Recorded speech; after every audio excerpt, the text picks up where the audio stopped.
Am vorbit zilele astea de Zero Trust, că e la mod acum, dar nu știu dacă știți, Zero Trust e un concept din anii 90.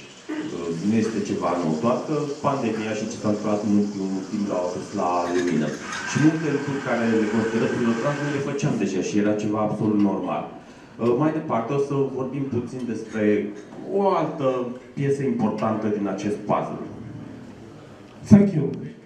I trust you on the presentation. So, let's introduce myself. I'm Enrico from Italy, and I have to apologize in advance because the Italian used to speak with the hands, and I have a mic on my left hand is limiting my language, at least my body language. So, if I start to do like this, please tell me, don't be shy. Say Enrico the mic, okay? So don't worry. Let's write yes, exactly.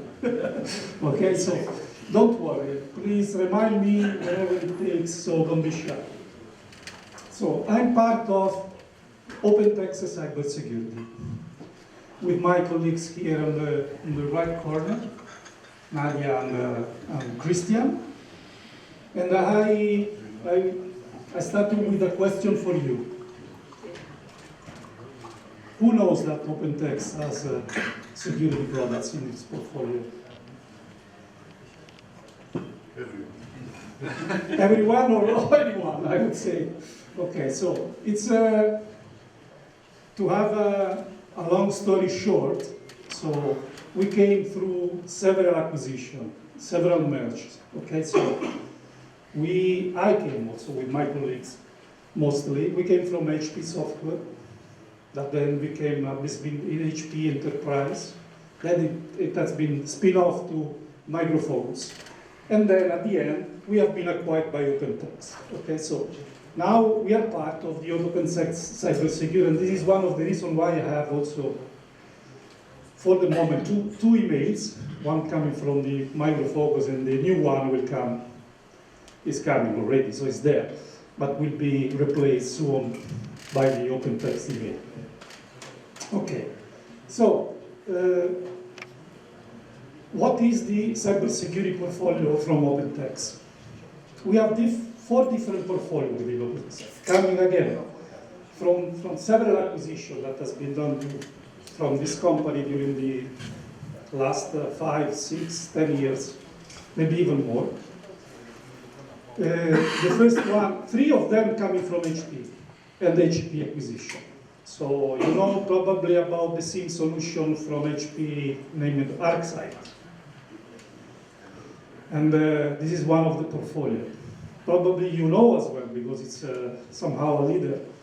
Another interesting portfolio, suite of products that's coming from HP that is related to application testing, that is Fortify.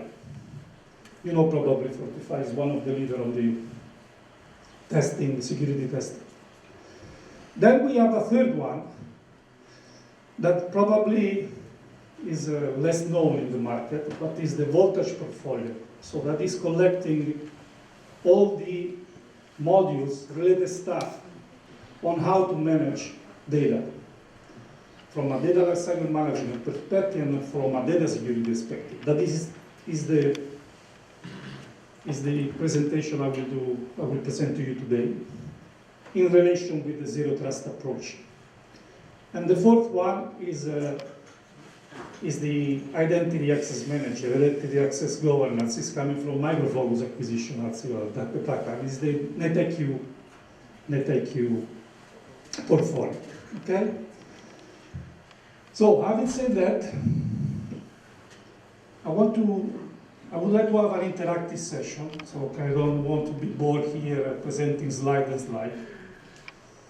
It's almost 2 days, 1 day and a half that we're speaking about risk. Okay, so we discovered a lot of risk we have yesterday. My question for you now is why there are malicious peoples that want to attack us? Why? What are the reasons there? What is the motivation for them? To gain money. Yeah? You have to gain money. Yeah, they have to get money, yes. It's one of the reasons. To gain something, money. Data. Data, actually. Data Data itself, is of money. course. That is why that's the but it's not only that. One more, please. Political. Political, war, crime, whatever. Competition. Competition to damage you, just for damaging. Okay? Or Just to for steal some To innovation steal, from. steal information, Bragging rights. intellectual properties, data to be sold somewhere else, all that. You're right, all these, so these are the reasons, these are the motivation. And yesterday and this morning also we learned a lot on what we can do from a zero trust approach, how we can limit the access to our information, to our network, to our resources, or whatever it is. Okay, so I like this picture. It's old, but time to time I used to include in my presentation because, yeah, this is written there. So usually we are focusing our attention to what we know. Because we are looking in the direction of, from where at least we know the risk could come, the threat is coming. So we spoke about the risk is coming from who is accessing to my application or to my network and how. We used to be focused on the production system, but sometimes we forget that in average, we replicate production data at least 4 times in non-production systems. Test, development, quality, performance testing, assurance, whatever it is. So the average is 1 to 4. And this is something we lost the focus that there are additional copies of our information elsewhere. This is just one example, okay? So we need to think also to stuff and things and places that we are not used to think about. So we are 90%, I will not say 100%, 90%, 8% focus on our production environment. So, we spoke again about risk. When we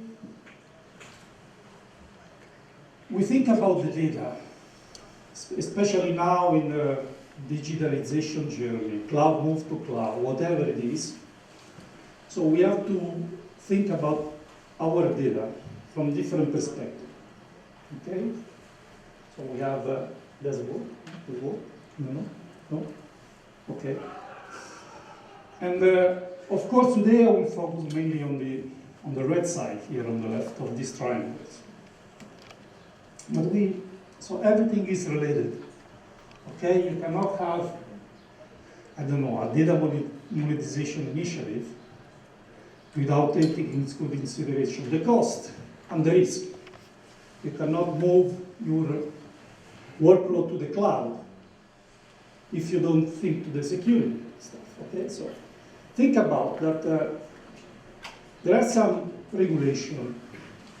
Forget GDPR is one of them, but from a data security perspective, also the ENISA, the European National Institute, is giving guidelines. So when we move data to the cloud, the workload to the cloud, they say, look, you have to know what kind of data you're moving there. You have to protect before moving this data there in the cloud, and you have to keep the key with yourself, okay? Because this is how it works. So starting from that statement, probably you know about Schrems too, but this was one of the initiators of such kind of issue with cloud service provider from the US. All the cloud vendors provide you with a protection mechanism, okay? So yeah, I give me your data, I will give you the encryption or the capability to protect this data, and I give you the key, okay? But then, so, and it's okay in some aspect. Then what is happening is that, okay, I give you the data, you give me back a key, but then you are managing my key. So it's like, consider an analogy, it's like that I have my key for entering my house. I keep the key with me, but every time I have to enter in my house, okay, someone else has to open the house, my door, and I give back the key. This is an analogy, of course, it's not like I'm saying, but it's really close. So I give you you give me the data, I give you the key, but I manage the key. All the stuff on how to encrypt, where, and you don't know what is happening. This is one example. So, another question for you. Looking at the data itself, also considering what we're discussing here, that is a zero trust approach, what we have as a risk in the left side of this triangle? What kind of risk you have on your data? We discussed yesterday, also this morning, and also it's related to the general risk that we have. We spoke about losing encryption. losing encryption. That's one of the issues, or not encrypting, but I'm referring to data breach. We spoke about data breach. Okay, so we need to take in consideration, all the aspects of a data leak. We discussed yesterday, this morning. This is one of the risks. Then we have appliances. Then we have intellectual property risk. I have another question for you. How many of you have a copy or an extraction or a dashboard of the CRM system on your laptop? I have. How many of you have sensitive information, maybe a business plan on your laptop? Or maybe information related to the product that they are developing? All of us, okay? So at least I have, I don't know, 10 different versions of the last 10 days of the CRM in my Excel spreadsheet somewhere in my laptop, or in the cloud, because we are using OneDrive. Today I will not, tomorrow with OpenText. So that's a risk. Okay, so that's why, so these are the main risks. We did not discuss about compliance, okay? But compliance is really related also to data breach, because every time you have a data breach, someone will come to audit you, for sure. It could be a PCI compliance, a data privacy compliance, an industry compliance, DORA, whatever it is. And one thing more, because it's related to zero trust, data breach. So how many of you knows that for some regulation, the database administrator that is looking at the real data in your database is considered as a data breach?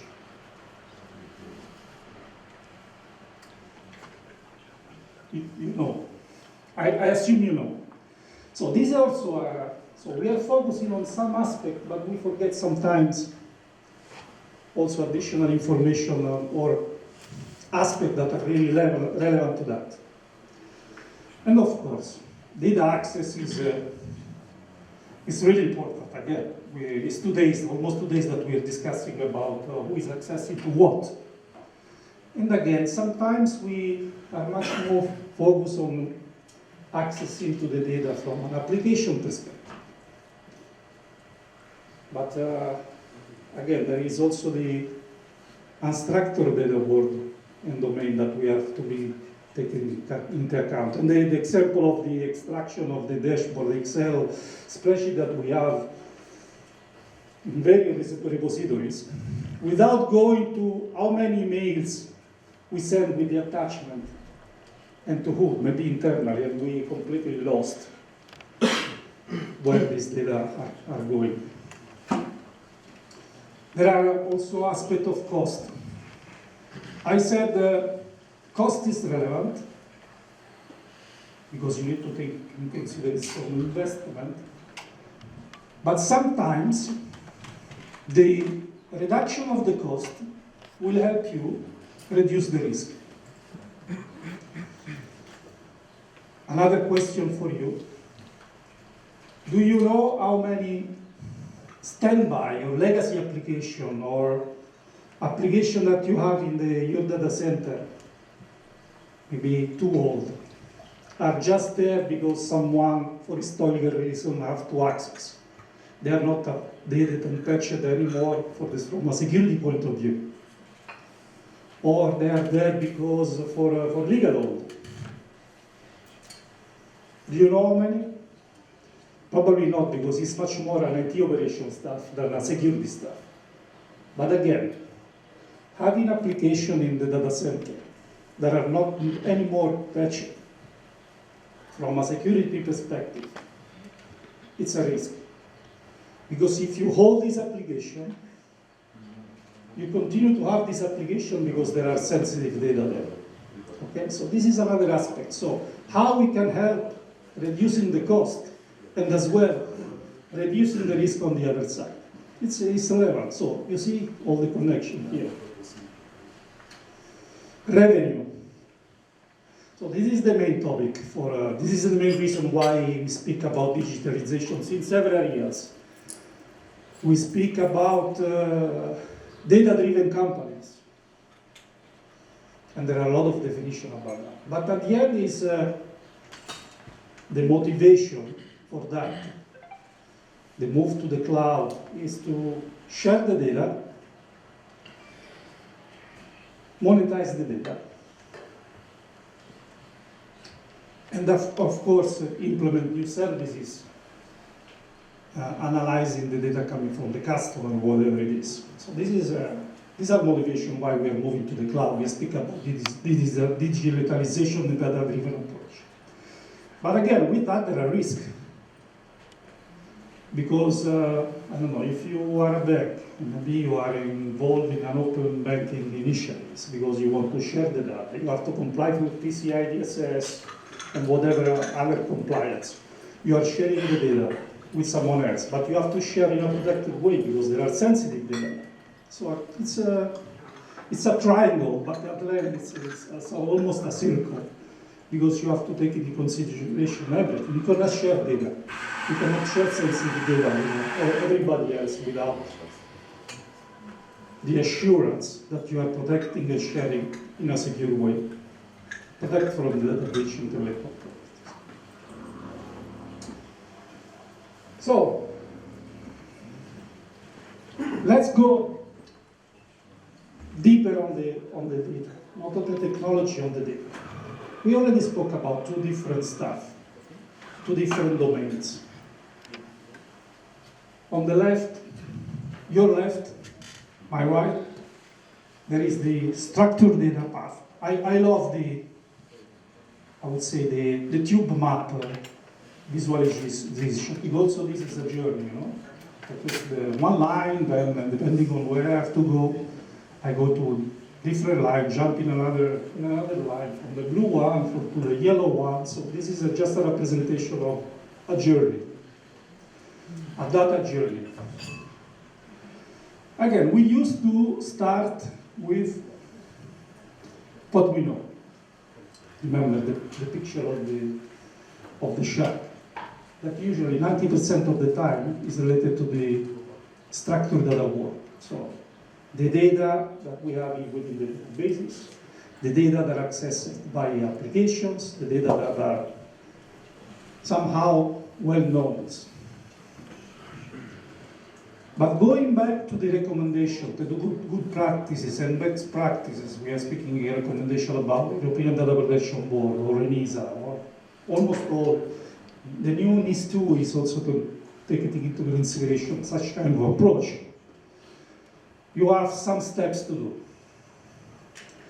The first one is that you need to understand what you have in the databases. You need to understand what kind of sensitive data you have.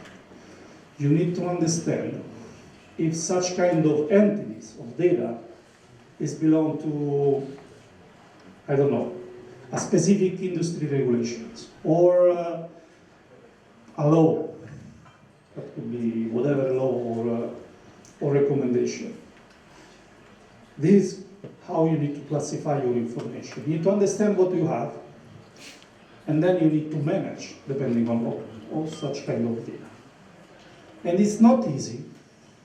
I remember, I will not mention the city because it's an Italian famous city. I met with this team, the security team on this metropolitan city. And then we start a discussion, okay, oh no, we are okay, we know what we have, yeah, but we also use some small services. I said, look, but you know in which column and which field what kind of data you have, roughly, but I can give you tons of simple that is not true. I said, look, what, do you know what you have in the description fields, on the notes fields? Now, there is nothing there. I was speaking with the IT operation manager and the security guy and the compliance. They are all in the same room. Then an architect said, look, maybe it's not completely true. Why? Because when we interact with the citizens for the subscription to the kindergarten school, so the agent that is speaking on the phone or chatting with the citizen is writing all the notes related to the kids on if they have allergies, if there are religious constraints, if there are pathologies, maybe he is affected from, if they are to take medicines. So the security and the compliance guys were shocked. Oh my God, what is happening there? So sometimes we think we know, but it's not completely true. I can give you another example, a big telco, really big telco. So we meet with these guys and they say, look, we know everything. So in all our applications, there are thousands of applications. We know exactly what we have within our databases used by the application because we have all the naming convention, all the stuff. We are completely sure. I was like, look, okay, let's give us a challenge. Let's have a trial, a POC, and we help you. So we give you the assurance that what you have is exactly what you think you have. We perform the POC, and we discover, just for the core application, they have more than 4,000 tables they were not aware they have. 4,000 tables in just the one application. It's the core application, of course, it's the biggest. And they were surprised. So, critical war room, what is happening now? So then we had that. So we discovered that most of them were just copy used by the administrator to manage the data, to keep the lights on. Okay, so that's the interesting discussion. And we also help to delete these tables. Not directly, so before we archive, somewhere else, we move somewhere else. Then we realize that they really were not used, and then we delete it. So it's a risk reduction and as well cost reduction.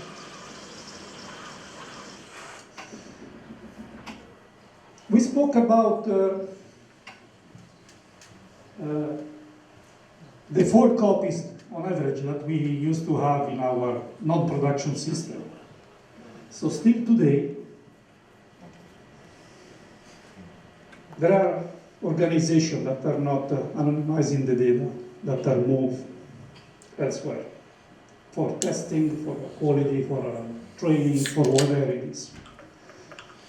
We have been approached recently from some outsourcing companies, the big organization, because they are outsourcing the development and the test in India usually. Because they have an issue, because the organization starting to think and consider how they have to protect this data that is accessed by external people as well. So it's important to understand how we can manage and protect the data that can be accessed by people that we don't know, probably. We know, but with less secure environment and protect in a way that can be still used, because a tester needs to somehow recognize what kind of data it is, because otherwise the test will fail. So it's not only a matter of anonymizing the data, but it's also a matter of use the data. And it's also a method to reduce the cost, because just copying means that I at least tripling or 4 times increase the storage I need to use in order to manage this data. So again, this is, everything is related to that. I spoke about the standby application, legacy application that we have in our data centers.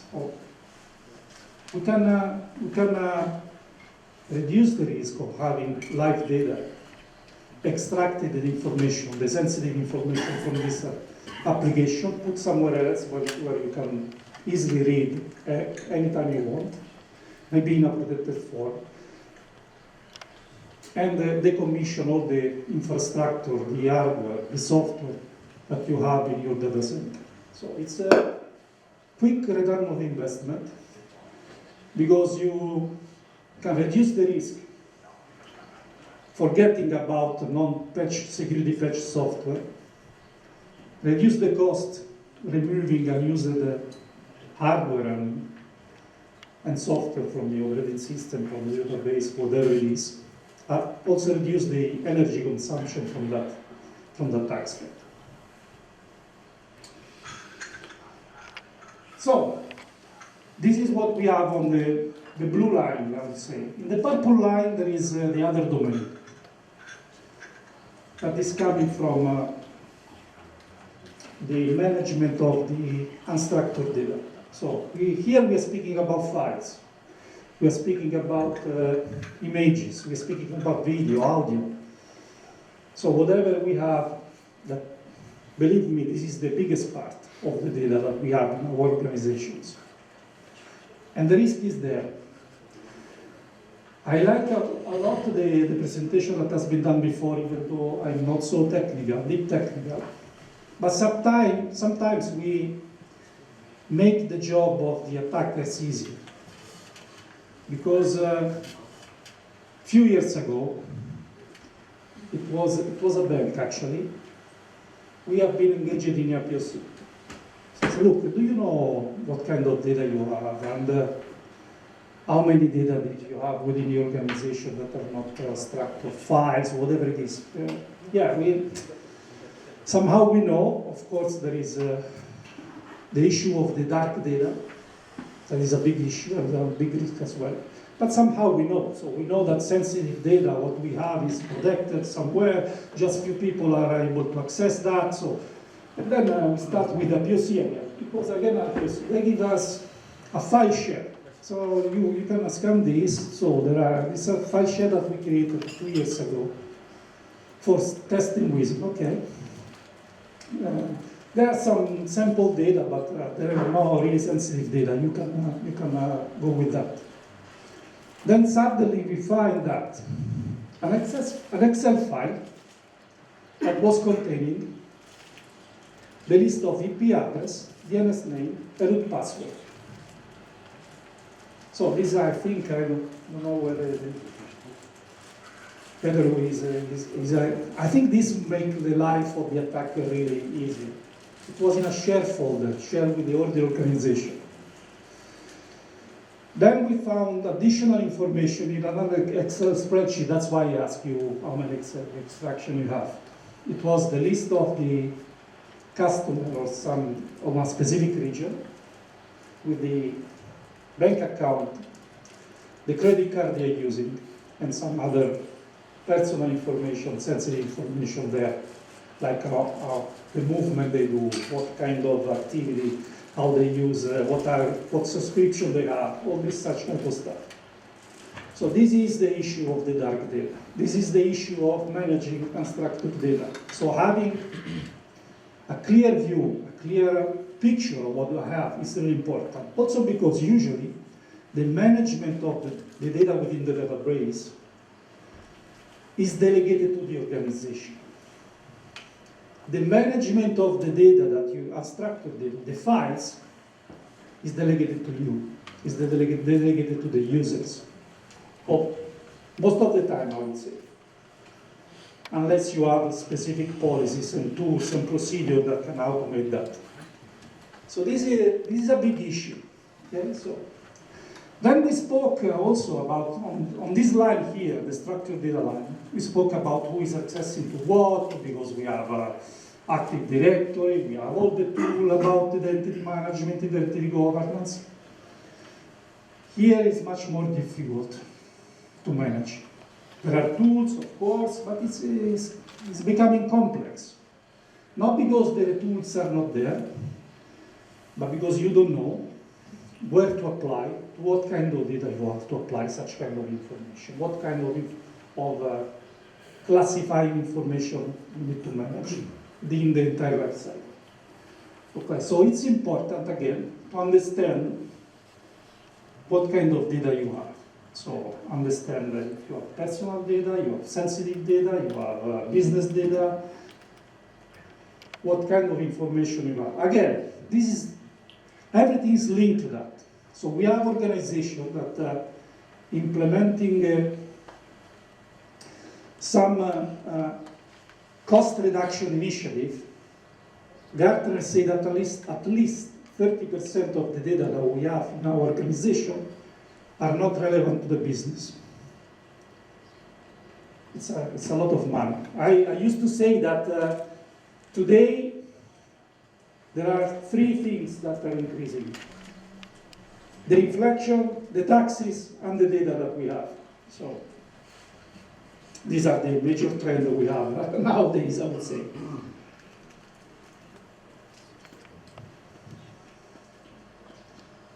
Okay, now I understand that I found all sensitive data that I have in my organization. I have classified, this is a contract, this is a financial information, this is a personal information, this is a business information, this is intellectual properties. So what? So this is just the start. Assessing the risk, understand where is the risk in my organization is the first step, I would say. I cannot protect everything. But then, I have to think on how I can protect my information. And there are several techniques that you can use. In the brackets, I also put some acronyms, names based on maybe some privacy regulation, but this is how it works. The first is the masking. And you can mask in different ways. But when I refer to masking, I refer to anonymize the data. And the example is I want to anonymize my data that I will put in the non-production system. That's an example. The second is the encryption. When I speak about encryption, I'm saying encryption at rest.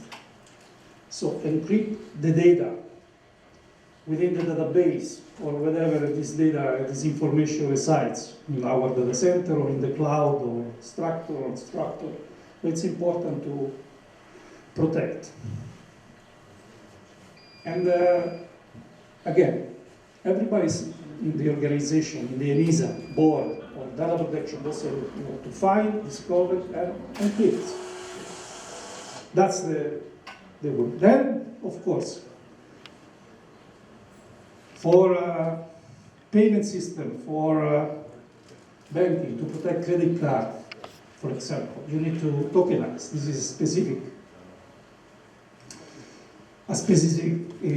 technique that you have to replace the real credit card with other value that looks like credit card. This is the tokenization. So once you understand where is the risk, maybe also having some information depending on the repository, on the type of data that you have, to understand the value of the risk. How much is the risk higher? Higher.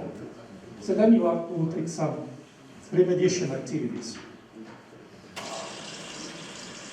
Anonymize the data, maybe using hashing algorithm, encrypt the data, hopefully, encrypt arrest means also having the possibility to read the data. So because if I replace a credit card with some bits and bytes that are not representing anything for me, I will not be able to manage this data. The application will not be able to manage. Who's looking to that will not recognize what is that. So you have to encrypt in a way that the data is still usable and still accessible by application without returning errors because it doesn't understand. So this is how it works. Or at least it should work.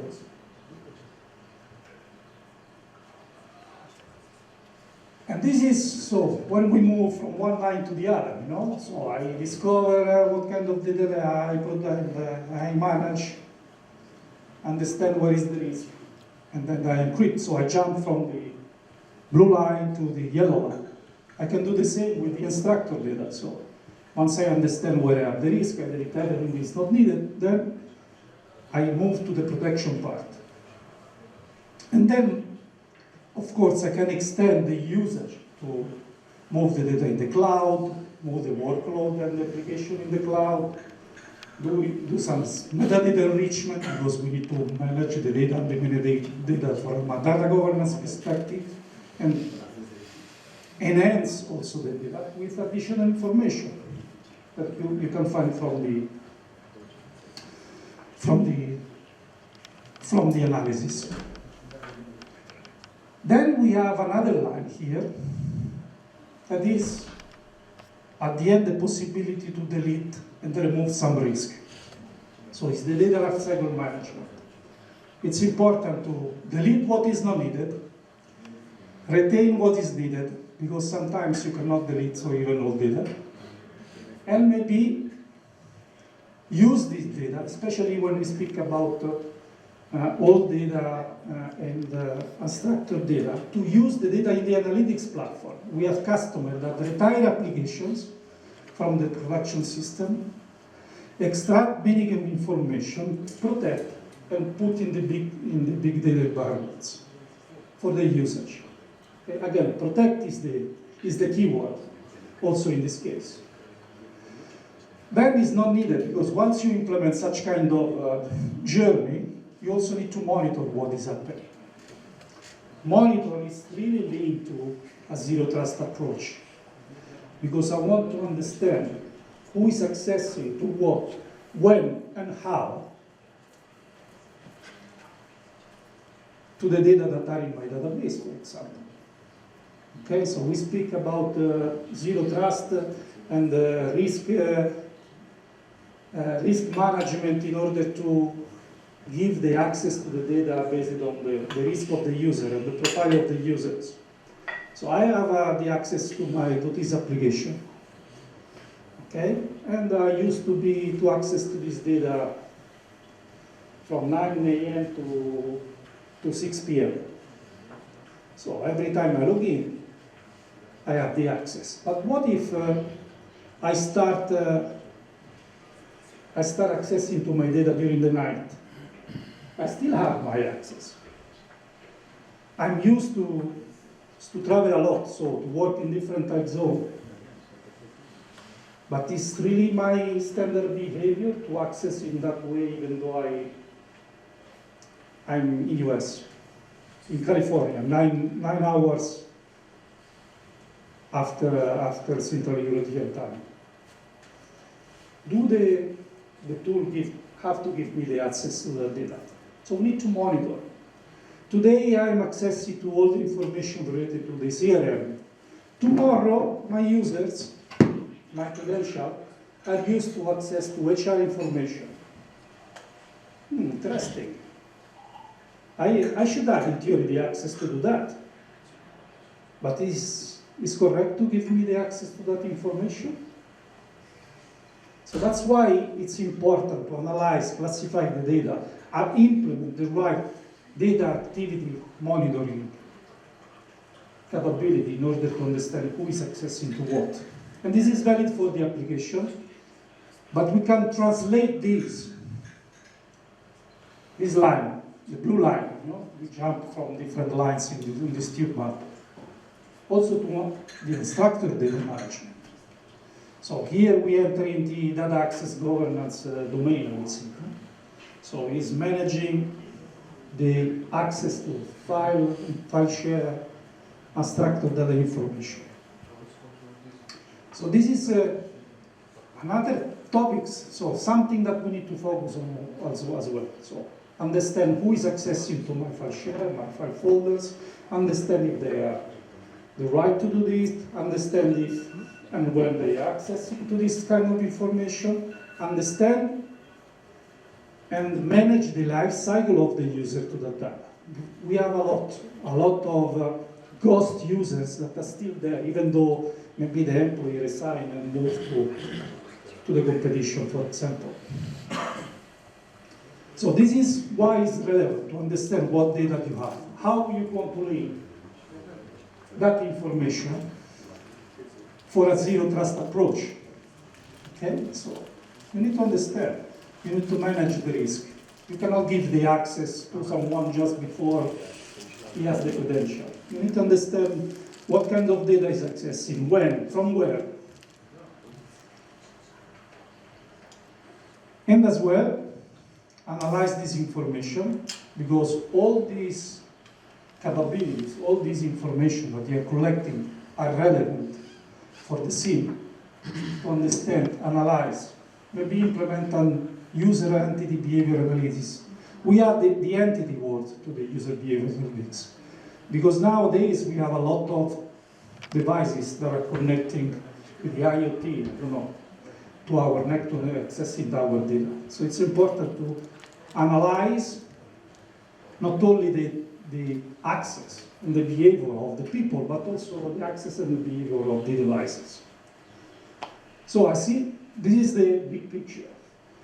And this is the Fusion platform from Voltage. Okay, so actually what we implement with this platform is we are able to perform the discovery, the classification of the data, the categorization of the data. For me, classification means this is restricted, this is confidential. The categorization means this file is an invoice, these records are a banking transaction. So this is the difference between classification and categorization. Monitor what is happening, because we need to monitor what the data are coming in, we need to monitor what data we can delete, all such kind of stuff. We need to protect and act, okay? Because reducing the risk is not only just encrypting or masking, it's also deleting, okay? Or archiving, putting the data somewhere else. Of course, we need to manage the entire domain of the data, structured and unstructured, wherever they are, on-prem, in the cloud, in the file share, on Azure, on Amazon, in Snowflake, in Hadoop, doesn't matter. And protect with a data-centric approach. So the data-centric approach, if I have to translate in few words, considering the 2 minutes left to the presentation, is protecting the data itself, not the repository like transparent data encryption, or not the expose of the data with the dynamic button masking. So the data-centric approach means encrypt the data itself as soon as possible, possibly when it comes within the organization, encrypt there, and then it will be encrypted wherever it will be moved. So maybe you have a data flow, you're working in a telco and there is a billing process. So if you encrypt the information coming from the CDR, from the networking, at the beginning, then wherever you will move this, it will be encrypted. In order to do that, you have to protect the data in a coherent, a consistent way, and wherever it will be put. So it means that if I encrypt my name, Enrico, the result should be something meaningful for the ones that is looking at the data. Maybe the same string, 6 letters with the first capital, my birthday will be a date, even though it is encrypted. And wherever I will encrypt within my organization, within my data center in the cloud, the output encrypted will be always the same. Why? Because I need to correlate the information, so this is an entity relationship. So I cannot think that I have a record encrypted in one way in an application and in a different way somewhere else. Otherwise, I lose the connection within the data we might be put in the Adobe systems. Okay, so this is really important. Protect as soon as possible, because this will mean that I will protect the data in use, in transit, and at rest, because the data will be moved encrypted. This is really important for several reasons. Let's assume I receive an attack from the application. I did not perform very well my application testing, and I get an SQL injection active. So I exfiltrate all the data because I put select asterisk from customer, from dual, from whatever. I extract all the data from my CRM system or from whatever it is. If I have the data encrypted, the result will be unusable because it will be encrypted. So the attacker looks like, oh, I got all this data because it looks like it's real data, but at the end these are encrypted data. This is just one example. And of course, in a zero trust approach, we need to think not just to the application and the data, but everything. So I'll skip this because I think I give you all the information that you need to also understand what is voltage fusion. And this is the last level. It was from Forrester Data Security Platform. So we are just named leader as a data security platform. So I hope, still Micro Focus, even though they are not aware yet that we moved to OpenText. So I hope that now you have a better vision of what OpenText cybersecurity is, especially with voltage. Thank you.